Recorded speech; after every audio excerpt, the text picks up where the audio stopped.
All right, I'm Patrick. This is Cory, and we're the Baseball Mapper boys. Back at it for another round of 5 questions. The last set was a huge success.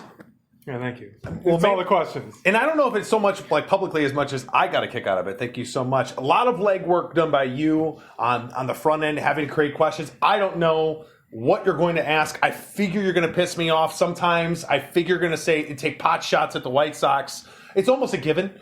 But we'll see where it goes today. Could be a different direction. Might get a little more national take. That did come up in the comments. Yeah. We got to stop being so Midwest. Yeah, it was my first try, man. No, you know? He didn't do anything wrong. He didn't do anything wrong. Before we get going today, beer is courtesy of R'Noggin Brewing Company in Kenosha, Wisconsin. Yeah. You went there and got that. Yeah, it's my turn to buy beer this week.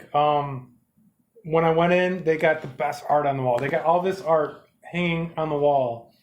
We have tan cans tonight. Tan cans, mango habanero blonde ale. Yeah, it's weird. It's got a little spice to it. Spicy beer. It's got a little sweetness though with the mango. It's good. It's not bad. Yeah, it's weird. They don't have art for the other one, but this is some of it. It's really amazing. It is really cool. Somebody's really talented designing this just for beer can labels. It's really nice. Yeah, so you got the Lil Juice. Got the Lil Juice, almost gone. That's a apricot and blood orange sour. Oh, it was good. Very good. That didn't last long in your cup. Yeah, that's what I noticed. It's gone already. Shop local, drink local. Okay, so let's get to it, man. Let's see what we got on the docket. Yeah, I don't have a timer this time, but I'm gonna try to keep you legit at 30 seconds. Okay. So first question. You legit can't stop buying baseball merch. I can't. I don't know what my problem is. Honey, I'm sorry. I just been buying so much stuff. I want you to understand. All right. And a lot of it's not been from team stores, but from baseball artists and whatnot. Yeah. So what's the best merch that you've bought in the last 2 months?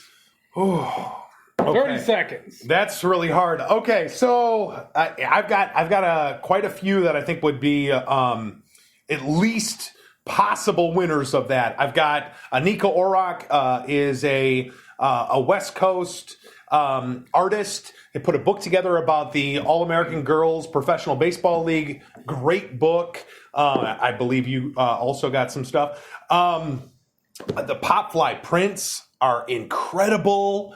We'll definitely be talking more about that. Very unique item. Takes baseball and comic books, merges them together. That's pretty awesome stuff too. So much. I've been reading more and more about baseball. I've been looking at great stuff that I've been getting ready to put on my wall. You can't really go wrong. Yeah, your 30 seconds is up. Those are all great options. So good work. Good work. We've been finding some good stuff, man. Twitter has helped us find great baseball stuff, and you can too if you go and take a look at our baseball merch list on Twitter. Yeah. And that is a really good one. If you follow us at Baseball Mapper, we have a list of just taking a bunch of great stuff coming from a lot of local artists and baseball fans. Yeah. Who are, whether but you're it's not writing, team store stuff. It's not hats and all that right. kind of stuff. This is artists and authors and things like that. Right. That's great stuff. Okay. All right. Second question. If you could go to one non-MLB ballpark you've never been to, when we start resuming in person baseball in 2021, without regard to travel costs, go anywhere, it's all free, where would it be? These are tough. Non-MLB. I think I would want to check out some baseball out on the West Coast. Like I would want to go.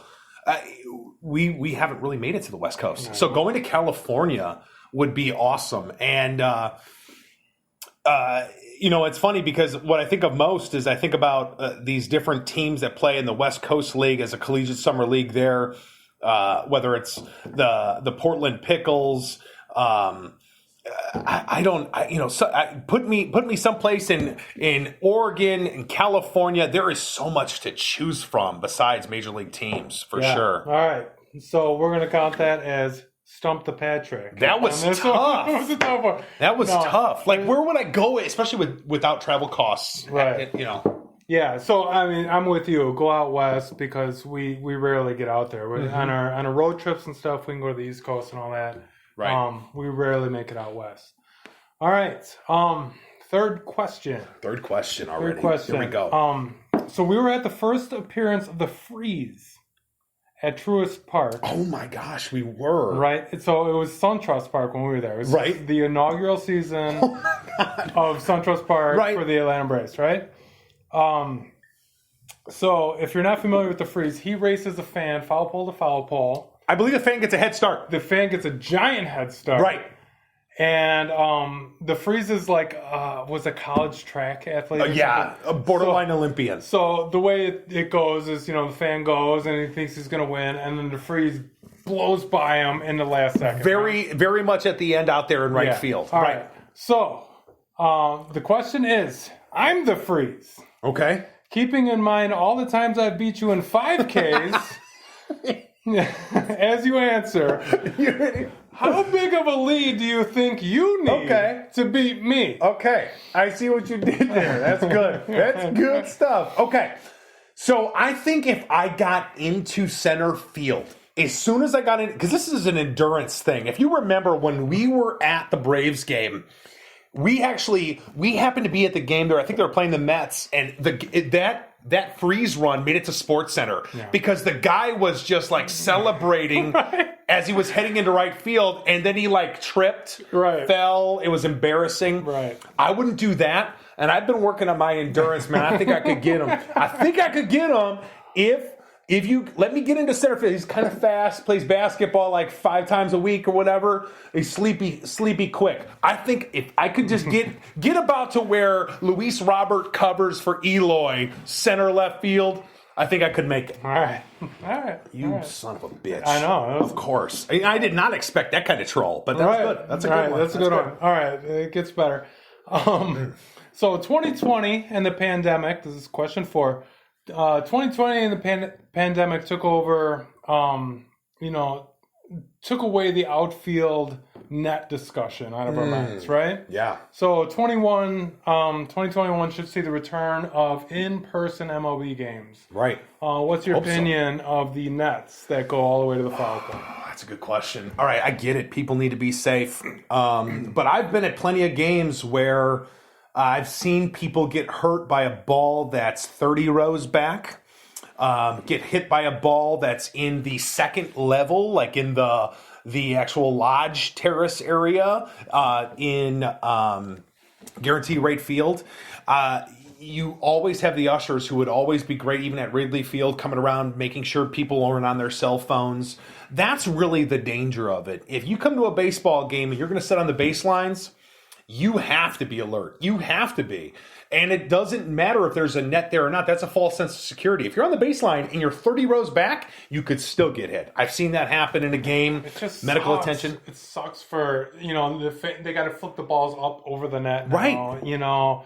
Autographs. You can't sign a ball through the net. Right. Teams have tried to get better about raising that up a little bit before games, but during the game, that interaction with, think about that. Remember Melky Cabrera flipping us a ball, right? Yeah, letting us fight about it. Right.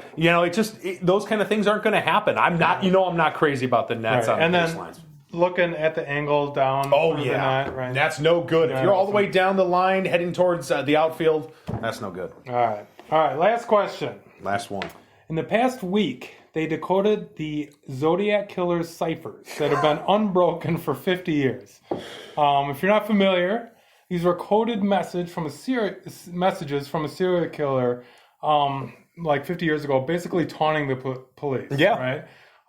But the code has been unbroken, and this week they were able to just reveal this message. It was just another, taunt towards the police. Yes. You can't catch me kind of stuff. Do you think they could get that guy, that code breaker guy's really smart, to figure out why the hell the White Sox invited a cancer like Adam Eden back into their clubhouse, given there was other non-cancerous options, like say Kyle Schwarber, available? I hope it's clear At least as you're watching this, that I have no idea what the questions are going to be. I have no idea. As I'm like you. I'm trying to figure out what the hell he's marching us around in the woods about the Zodiac Killer to take another little pot shot at Adam Eaton.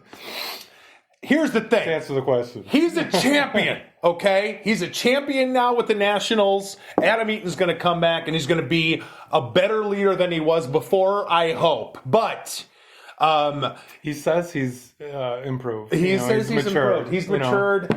That's the thing. A lot of people are smart nowadays. We got to put some of these big challenging questions into the youth of America. They could solve some of these riddles. Got to get more of them in the back office. And then maybe we need to get some more youth in the back office. I don't know. It's a Braves team now. No, that's right. I don't know. Okay, that was pretty good. I'll give you some credit this week. You went after it a little bit. You can see we're changing. Get a little more national, including serial killers. As keep it current. We got to keep it current and a little surprise or two along the way. Next week will be even better. We'll see you then. All right.